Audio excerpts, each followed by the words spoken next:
invention of the television, every major technological breakthrough was expected to change the teaching learning process as we know it. And yet, if my grandfather came back today, here in this very classroom, he would recognize university teaching. There is a person who supposedly knows preaching to an audience. There was one recent change in the world teaching learning. It was enabled by the internet and it was enforced by COVID. You know, it all went online. However, you know, my grandfather had a TV and he was a pretty smart guy. He would have figured out in 2 minutes what it is all about. And it is not really a fundamental change. It is still someone talking to an audience. But now that we have AI, the smart technology, now it is all going to change, isn't it? That's really what Arthur C. Clarke mentioned years ago.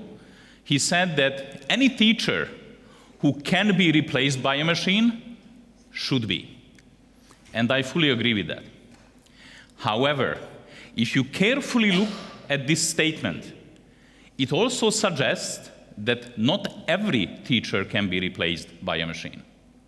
So what I'm trying to figure out today here is what cannot be replaced and who cannot be replaced, okay? So what can be replaced is, I suggest, that's shallow knowledge, okay? Shallow teachers, basically it is information. You can look up quickly on YouTube what a heart looks like. You can look up information about when Shakespeare was born. This is all about information. However, knowledge can also be deep. Those people who achieve that highest level of mastery, who are possessing that deep knowledge, I call them grandmasters. Now, why are grandmasters important? And whether they are still relevant today when you can look up all that information easily on the internet? Well, I suggest that they are.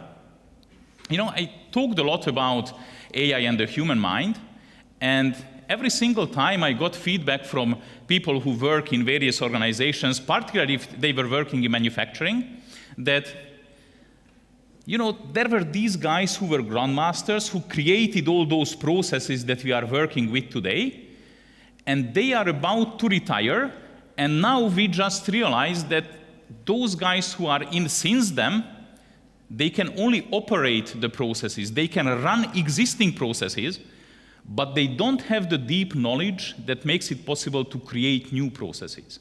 And they basically cannot get these guys retired. So they said, okay, what should we do?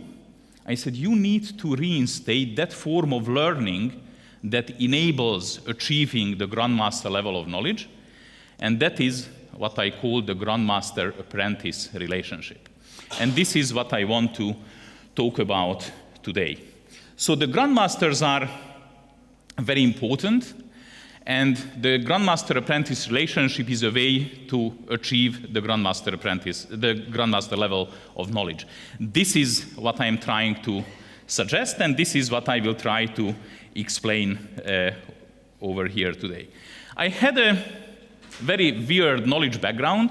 I was learning all this stuff that you see on the screen, and with this background, I was only good at really one thing, learning. So I kept learning, and eventually I found the grandmaster, and I joined the workshop of my grandmaster, and we started working in supporting decision takers with AI.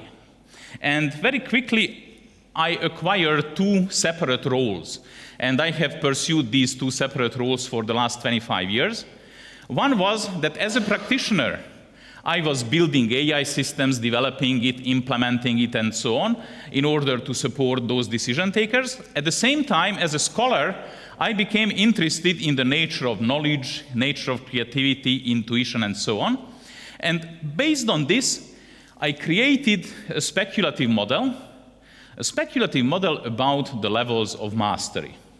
And of course, this was very exciting. You have novices, you have those who already know something, and there is that top level, which I call the grandmaster level of knowledge.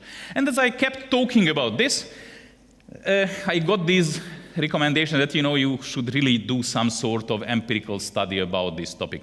And there is a way how to do that. It is not very difficult. I need about $200 million, staff of about 50 people, and guys like Gary Kasparov at my disposal for about 6 months at a time. You're probably already guessing that I had to find an alternative solution how to conduct an empirical research. And then what happened is that I attended a conference in Tokyo. I gave a talk, and I got a question from a guy in the audience, and I had absolutely no idea that it was a physics Nobel Prize winner. He asked me a question. I gave him a very short answer. He was very happy with the answer. Everyone was laughing and so on.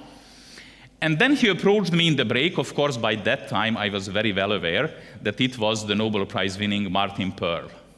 And he told me, you know, I really liked how you talked, but I have absolutely no idea what you were talking about. I said, the reason is that the talk was not designed for you. However, if you give me 3 minutes, I can explain it the way that you understand it. Well, he was an experimental physicist, so he looked at his watch. You have 3 minutes. I must have done something right, because he understood the levels of mastery, and in fact, we became close friends. And this made me think, what if I assumed that Nobel laureates are grandmasters, that they achieved the highest level of mastery? Of course, there will be others, but this is as close as you can get to a well-defined group of grandmasters. So I decided to interview grandmasters. I embarked on this journey. Of course, there were all sorts of problems again getting this financed, but eventually I did start these interviews, and I interviewed 20 top scientists, including 17 Nobel Prize winners that you can see here. And then what I really want to explain to you here today is what I have learned from these interviews about the grandmaster-apprentice relationship. And at the time when I was doing the interviews, I sort of assumed that everyone needs to go through a grandmaster-apprentice relationship to achieve the highest level of knowledge, with the exception of the genius. As it happens, I was wrong, because even the genius has to go through a grandmaster-apprentice relationship. I have understood that when I was interviewing Yoichiro Nambu, a brilliant physicist who thinks in terms of functions. I mean mathematical functions, curves, okay? So he looks at a formula, and then he has a visceral sense of the mathematical properties of that function. It is absolutely amazing. So very different thinking from what we normally have. Now, he, for example, he was never allowed to talk to his grandmaster, although he was in his physical proximity for years, but due to class differences, it was forbidden. And then I realized that I have actually come across this before, because Howard Gardner was writing about Mozart, who had gone through a grandmaster-apprentice relationship with one of the Bachs, Johann Christian Bach, so not Johann Sebastian. And he was probably, even when he was 4 years old, better than his master, but he still had to go through this grandmaster-apprentice relationship. So it all suggests that there probably isn't any way around. If you want to achieve a grandmaster level of knowledge, you have to go through a grandmaster-apprentice relationship. So this is the first step that I want to talk about. So before you engage in a grandmaster-apprentice relationship, you need to meet an inspirational teacher. And if you thought that grandmasters are rare, well, inspirational teachers are much, much rarer than that. So all the physicists I have met, not only the Nobel Prize winning ones, but including the whole generation of Nobel Prize winning physicists, were inspired by only 2 people, so one of the 2, Enrico Fermi or Richard Feynman. Now, the inspirational teacher is a grandmaster, But being an inspirational teacher does not mean that you are necessarily good at a grandmaster-apprentice relationship as well. For example, Enrico Fermi he had great apprentices who became Nobel Prize-winning physicists, but Richard Feynman never had a single apprentice.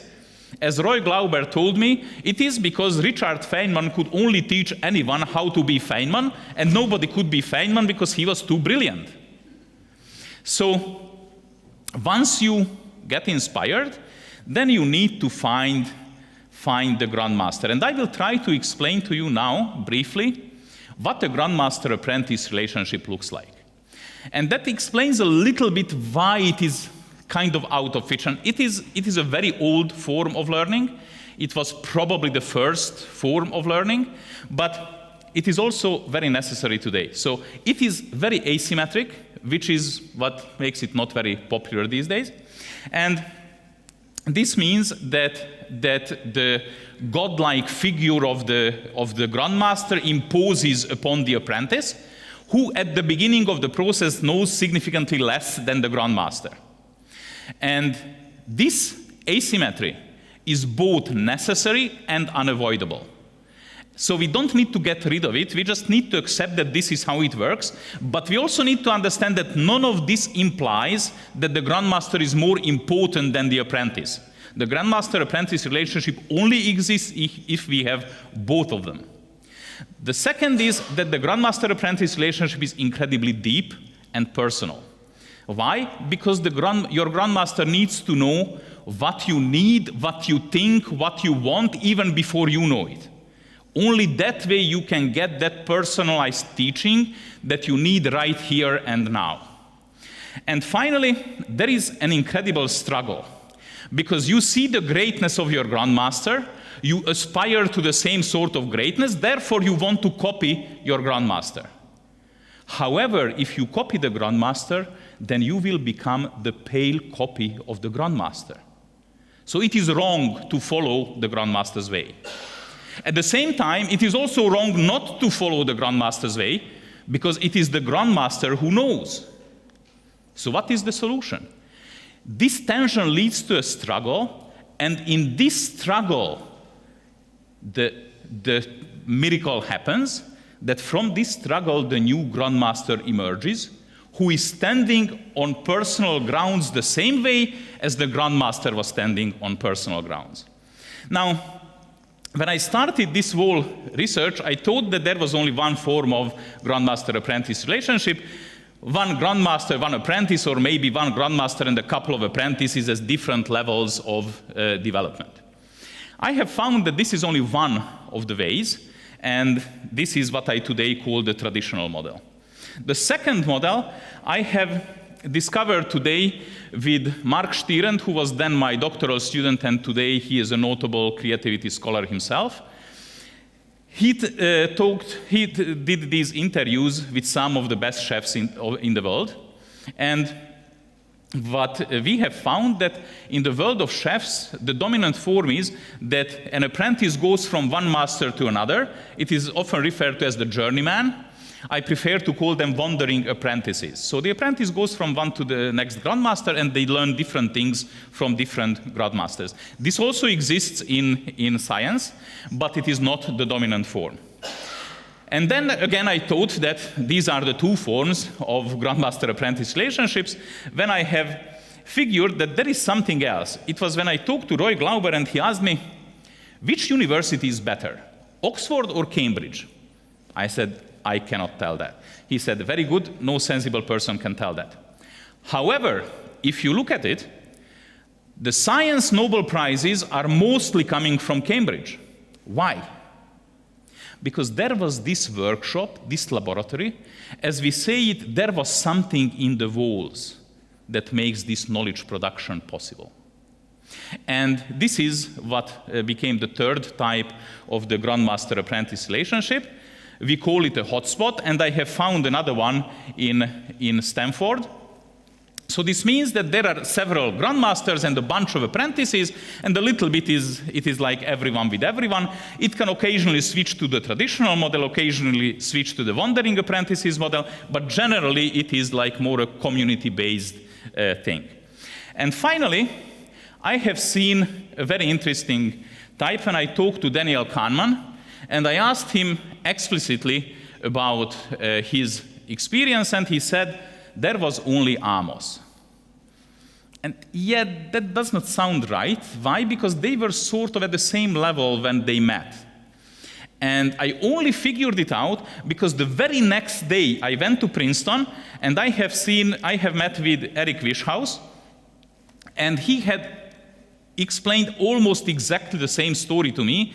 He had that kind of relationship with Christine Nusslein-Wolhard, and he called him Yanni. And there, during the interview, Eric and I actually coined the term for this. We call it mutual apprenticing. So these are the 4 types of the grandmaster-apprentice relationships that I have seen, and I'm not claiming that there cannot be some others. I have just not seen them yet. But what I really want to say is just understand how important this is, how important grandmasters are. So get inspired, get out there, find your grandmaster, and become an apprentice. Thank you very much.